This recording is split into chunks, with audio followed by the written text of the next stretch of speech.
Hello everyone, ये हमारी 4th video है डिमांड को लेकर के। इससे पहले मैंने जो वीडियो बनाई है उसमें मैंने डिस्कस किया है about law of demand and this particular video हम उस लॉ ऑफ डिमांड के एक्सेप्शंस को पढ़ने वाले हैं। मींस उन पर्टिकुलर कंडीशंस के बारे में बात करने वाले हैं जहां लॉ ऑफ डिमांड अप्लाई नहीं होता, वो लॉ ऑफ डिमांड की एक्सेप्शंस हैं। मतलब कुछ ऐसी कंडीशंस हैं जहां पर आपका लॉ ऑफ डिमांड अप्लाई नहीं हो रहा है। ठीक है, जैसे कि हमने पहले बात की थी कि प्राइस के बढ़ने पर डिमांड घटती है। बेसिकली ये होता है हमारा जो कंसेप्ट है, डॉक्टर मार्शल ने दिया था इसे। बट ये एक्सेप्शंस के केसेस में क्या हो रहा है कि प्राइस तो बढ़ रहा है पर डिमांड भी साथ साथ बढ़ रही है। प्राइस तो घट रहा है और डिमांड भी क्या हो रही है, साथ साथ घट रही है। तो मीन्स पहले जब मैंने वीडियो बनाई है उसमें मैंने आपको बताया एक बढ़े और दूसरा घटे, तो इसका मतलब होता है कि उनके बीच में नेगेटिव रिलेशन है। बट जब हम एक्सेप्शंस की बात कर रहे हैं तो वहां इनका नेगेटिव रिलेशन कन्वर्ट होकर क्या हो जाता है, पॉजिटिव रिलेशन बन जाता है। लास्ट में मैंने आपको बताया था इसका ना कुछ ऐसे हो सकता है, देख लीजिए। मान लीजिए कि मेरा प्राइस 1 से 2 हो गया तो मेरी डिमांड क्या हुई, डिमांड भी 1 से 2 हो गई। भाई साथ साथ चल पड़े ना, भाई प्राइस बढ़ा तो डिमांड भी बढ़ गई। ये इससे उल्टा भी हो सकता है, भाई प्राइस घटा तो डिमांड भी घट गई। तो इस केस में जो आपका डायग्राम बनेगा, ठीक है, वैसे तो नॉर्मल कंडीशन में लॉ ऑफ डिमांड ये होती है, भाई ये नीचे जा रही है, ये हमारी लॉ ऑफ डिमांड है। बट एक्सेप्शन के केसेस में, ठीक है, यानी कि जहां लॉ ऑफ डिमांड अप्लाई नहीं होता वहीं ऊपर चली जाएगी। तो ज्यादा मुश्किल कंसेप्ट तो नहीं है। देखिए वहां आप इसको नीचे गिर रहे थे, यहाँ आप उसको ऊपर उठा दीजिए। ठीक है, वहां आप लिख रहे थे नेगेटिव रिलेशन है, यहाँ आपने लिख दिया पॉजिटिव रिलेशन है। वहां भी वो लेफ्ट टू राइट जा रहा था, यहाँ भी ये क्या हो रहा है, लेफ्ट टू राइट जा रहा है। बट आज वो स्लोप कैसा हो गया उसका, पॉजिटिव। आज इसका स्लोप क्या हो रहा है, पॉजिटिव। मेन बात आपको ये ध्यान रखनी है कि भाई एक्सेप्शन के केस का डायग्राम कैसे बनेगा, वो ऐसा डाउनवर्ड नहीं बनेगा। ठीक है, और कई बार एक्सेप्शन के केस का जो डायग्राम होता है उसको आपको 4 में से चूज करना होता है, तो वो जानबूझ कर साथ में क्या दे देते हैं, इलास्टिक और डिमांड का डायग्राम डाल देते हैं और कहते हैं आप हो जाओ भाई कंफ्यूज, और अब चूज करके दिखाओ। तो आपको कंफ्यूज नहीं होना है, बस सिंपल सी बात है। लॉ ऑफ डिमांड नीचे जाता है तो उसका एक्सेप्शन के केस मतलब जहां लॉ ऑफ डिमांड अप्लाई नहीं हो रहा है वो कहां जाएगा, ऊपर जाएगा। बस सिंपल सा कंसेप्ट है। तो हम कुछ पर्टिकुलर केसेस की बात करेंगे जहां पर हमारा लॉ ऑफ डिमांड अप्लाई नहीं होता है। तो सबसे पहली बात है gift in goods. Gift in goods basically जो एक कंसेप्ट है वो कुछ मायनों में मुझे तो ट्रू लगता है कि भाई ये बहुत ज्यादा ना हमारी रियल लाइफ से जुड़ा हुआ सा पॉइंट है।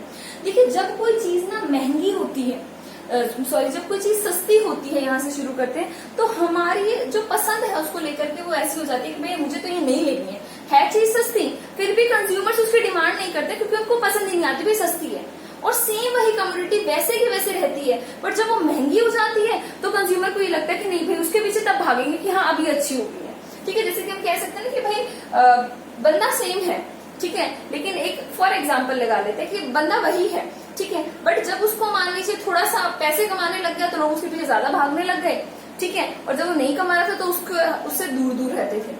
ठीक है, अब कम्युनिटी के केस में लगा दीजिए, जब वो पर्टिकुलर कम्युनिटी महंगी हो गई तो लोग उसके पीछे भागने लग गए, ठीक है, उसको लेने के लिए।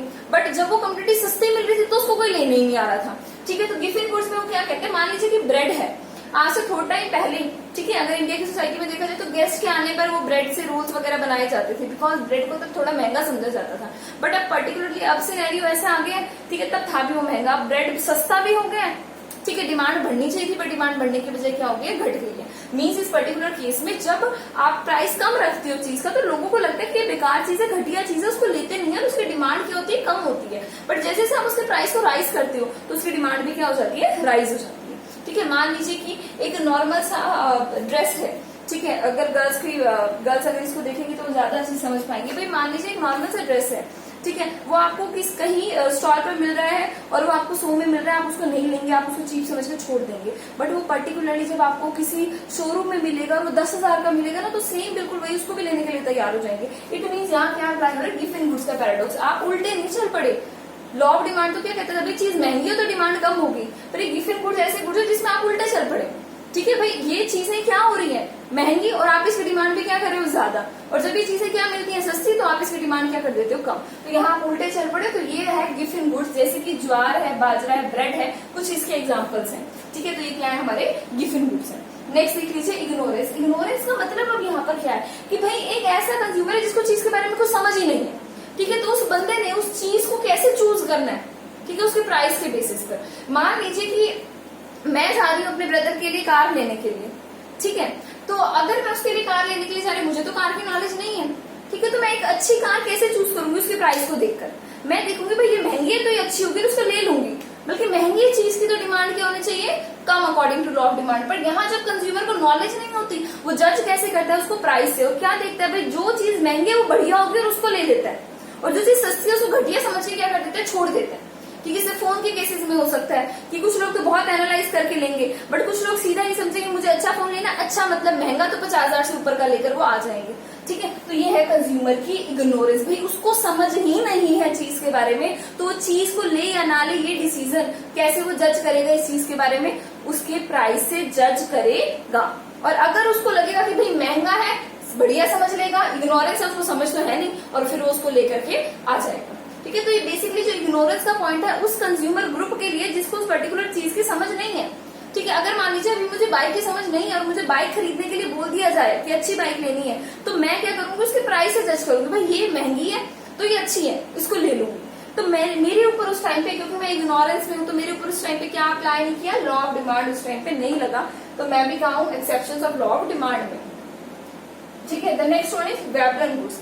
अब जब यह नाम आ जाए ना वेबलन इकोनॉमिस्ट का, तो समझ लीजिए कि हमेशा महंगी महंगी चीजों के बारे में बात करता है। ठीक है, जहां तक मतलब मैं पढ़ रही हूँ या मुझे ऐसा लग रहा है, तो इसको आप लर्न करने के लिए भी कर सकते हैं। भाई वेबलन गुड्स, वेबलन को ना जो महंगी चीजों के बारे में बात करें, तो वेबलन गुड्स जैसे कि डायमंड हो गया, ठीक है, कोई प्रीशियस कारपेट हो गया, प्रीशियस पेंटिंग हो गई, तो उसके बारे में कौन बात करेगा, वेबलन। वो क्या कह रहा है कि कुछ ऐसी चीजें जो आपको सोसाइटी से, समाज से कुछ हटके बनाती हैं, आपको कुछ अलग लगता है, आपके पास वो चीज होने पर आपको साइकोलॉजिकल सेटिस्फेक्शन मिलती है, ऐसी चीजें महंगी भी होती हैं, स्टिल उनकी डिमांड भी क्या होती है, ज्यादा होती है।